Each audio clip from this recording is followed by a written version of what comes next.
you guys, it's Katrina here. I know I look weird. I am literally sitting in front of the sink.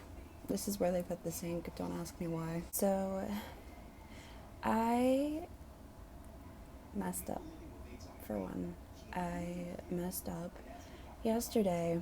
I meant to record and give you guys updates, but my dumbass legit thought I deleted my third vlog. So I got mad. I didn't even bother to look in my gallery. Like, I was looking in my gallery, but I didn't look closely through my videos. It was in my videos. So I just feel that this vlog should be important. So I was able to take a shower yesterday. I was able to put on my actual clothes. I'm wearing, my actual stuff now, not so much of a gown. I guess I'll just start from the beginning. That night after my third vlog, I had a lot of people messaging me, and I'm not gonna say names or anything like that. I'm not gonna call people out, but I did have a lot of people messaging me because that's when I told everyone hey, I had the baby. I don't know, just people just felt the need to reach out then, I guess. I had this girl, alright, she reached out. She wanted to speak mom to mom. Basically she's a mom of 3 boys, so I appreciate, I don't really want to say I appreciate her, but I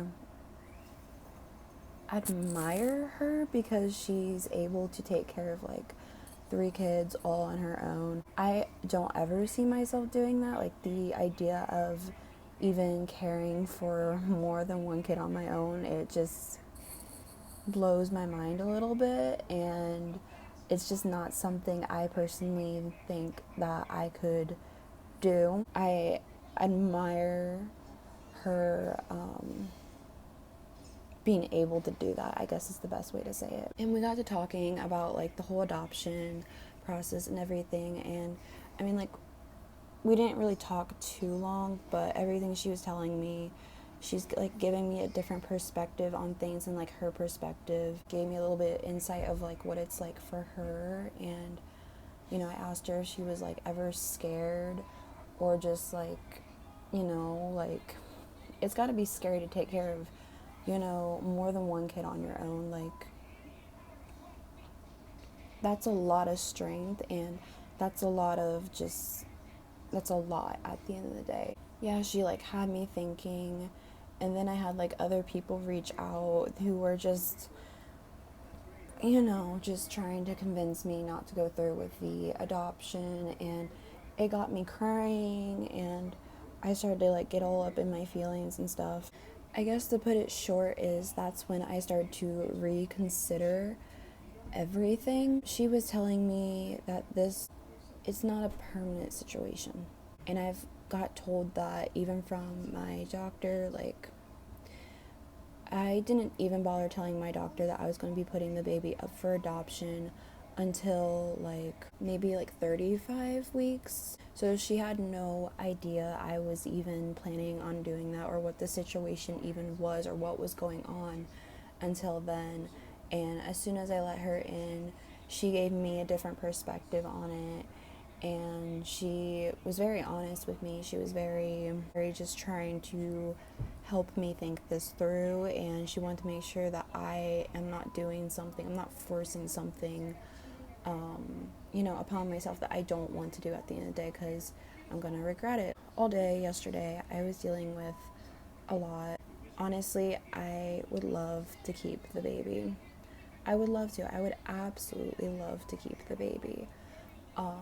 But my only holdback is money, because you guys already know this. How on earth am I going to be able to take care of 2 kids on my own in this in the place where I'm at right now? To even think about keeping the baby, it just didn't seem smart. In no way, shape, or form, it just did not seem smart at all. There was just no way I was going to get any type of help. The adoptive parents, they were supposed to come over yesterday. I say supposed to because they didn't come over. They were in town, they were just like at a hotel.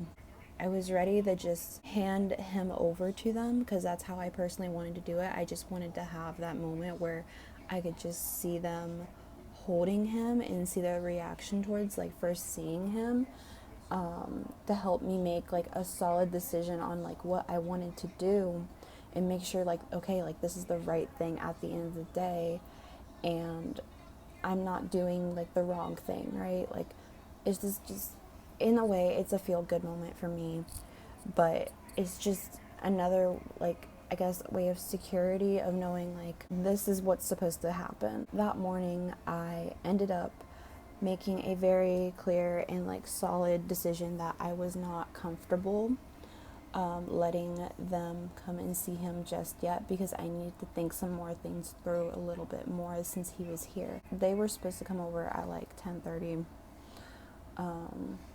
and I had tried to get a hold of like one of the workers with the agency I've been working very closely with. She's like very, very nice. I don't really have anything against her. Yeah, I tried getting hold of her and she didn't really pick up till like, I think maybe around 10 or something like that. It was a little close. I got a phone call from my attorney, who also works with the agency. So me and her kind of talked. I made it kind of like how I was like unsure of like what to do and just kind of like reconsidering a little bit. During this time, I was not really talking to the adoptive parents because I wasn't even sure how to go about that. Like, me and the adoptive parents, we've been in touch for months, basically either ever since October or September, something like that. We've been in touch since last year, and they've put in so much commitment towards, you know, getting the baby like ready and like preparing him at home, and I wasn't even sure how to even bring that up. Like, I was scared. Not that I think that they would say anything mean or anything like that. I just didn't know what to say. Like, I didn't know what to say. Me and my attorney, we talked. Again, we just talked for a little bit. Then the girl that I was working closely with the adoption agency, she called me. She had put a baby up for adoption through the agency, and I figured maybe like getting her like story, because she already told me this before, but I figured getting her story on like everything, maybe that would help me like think things through a little bit better. And she was very confident in her decision when she decided that she wanted to put her baby up for adoption. Like, she was very, very confident. That's what she made like very clear. She was just like, I knew this is what I wanted to do. There, didn't have any doubt in my mind.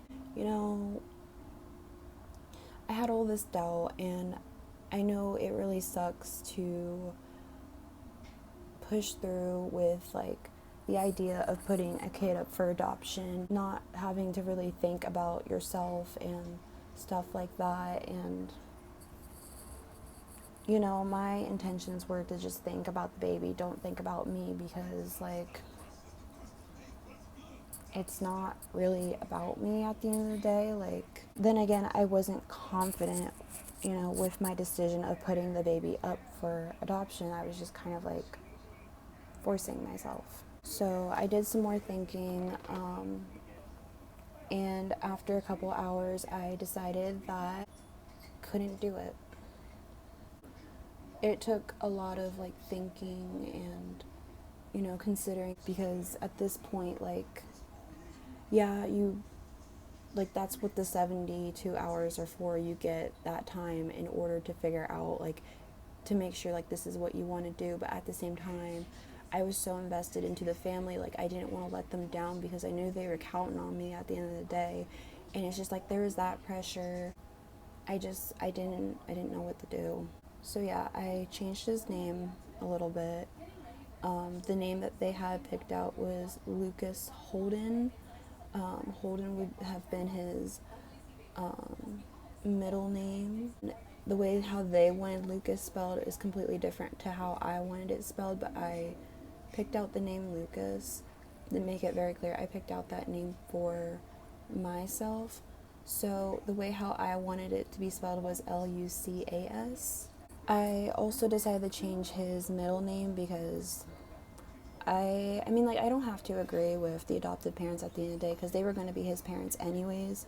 But I personally don't like Holden as being like a middle name, and it would have been cool anyways because like Oliver's middle name, I mean, like his initials are OHJ, and Lucas would have been LH, and then whatever their last names are. But since I would have had custody, like temporary custody of him, it would have been LHJ. So I thought that was kind of funny and convenient.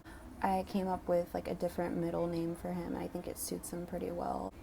But yeah, now I've just been like, ever since I made my decision, I've felt like shit, to be completely honest. I feel like I've let the family down. I know this was like really hard news because like it's just like everyone was so involved on their side. Everyone knew about it. Everyone was getting excited, and I feel like I don't know. I guess in a way I feel like I led them on, because like, you know, I was so sure of my decision. I didn't have any doubt in my mind that I wanted to even, I mean, like, yeah, I wasn't really sure, but I knew, like, this is something I had to do because, like, what else would I have done? Like, how would I have taken care of the baby? I was just putting that in my mind, and I was making myself believe, like, hey, you know, this is what would be best, this is what I needed to do. So I feel like, in a way, I played them, even though that's not obviously my intention. It was never my intention to mess with a family like that. I have to kind of like remember, and this is just something the doctors have just been telling me, like the nurses that's been telling me. You know, they went into this adoption knowing that there was a chance that, you know, the birth mom could easily back out as soon as the baby is born within that 72 hours. It happens. There was a high possibility, but the fact that we grew so close together, like me and the adoptive family were so close, working together and just like making plans and just trying to make sure like this benefit both of us, that way we were just both comfortable. It feels wrong on my end. Like, yeah, I'm happy with the decision I I made. Like, I'm happy, like, you know, Oliver gets to have his brother. Then again, I feel bad because, you know, the adoptive family, you know, this and that. And this is just kind of like what I was talking to that girl about who reached out to me, that has like all those kids that she's taking care of on her own. She said, you know, they can get another baby. I'm never going to get another biological kid again with my plans, right? So I was not thinking about it like that. I mean, like, in a way, like, yeah, but you know, from the moment I found out I was pregnant, I didn't want to have the baby because of the circumstance.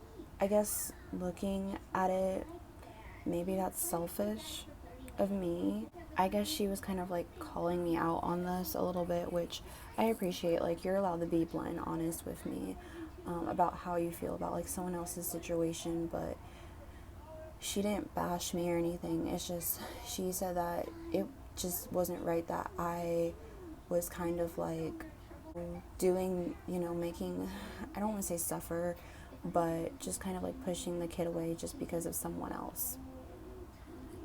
And I mean, like, that's a valid statement to make. Like, she made me think about things, and I'm not saying like I changed my mind all because of this one person. It was just everything coming down at once. I really just needed to hear that right then and there. And knowing my plans, like what I was going to do, like after this adoption would have been complete, like, you know, I'm not guaranteeing that I probably would have turned into an alcoholic, or anything. It's just being as realistic as I was being.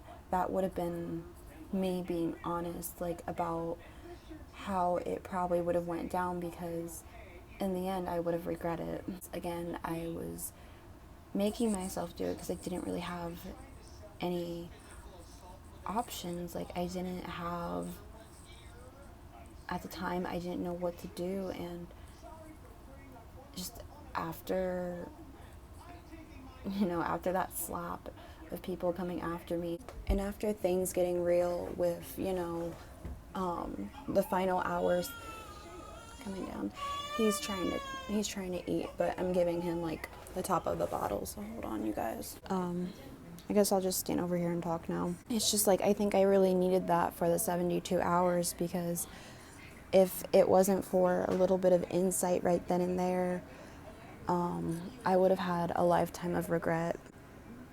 I mean, like, I'm happy with my decision, but at the same time, I'm worried about the future now, because this changes my path completely. This changes Oliver's path completely. I'm just worried about our future now, because it's one thing to have one kid. It's another to have two, and to be financially responsible for them, and to be legally responsible for them.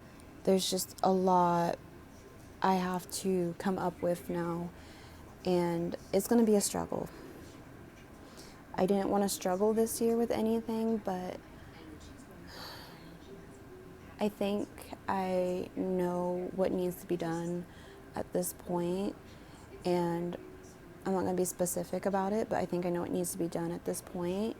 I think it's time, and this would be like the best option to, make this work out for my boys. So, yeah, I mean, like, that's really about all in depth I can really go into it, I guess. I'm trying not to take too much time, because I do have to, I would like to vlog in the morning. Yes, it's already like, it's almost 1 o'clock right now.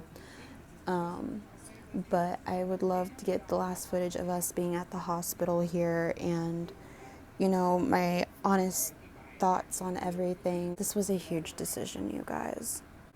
So I'm gonna go for this vlog. Vlog number 5 will be for what happens later on in the day, so stay tuned for that. Peace.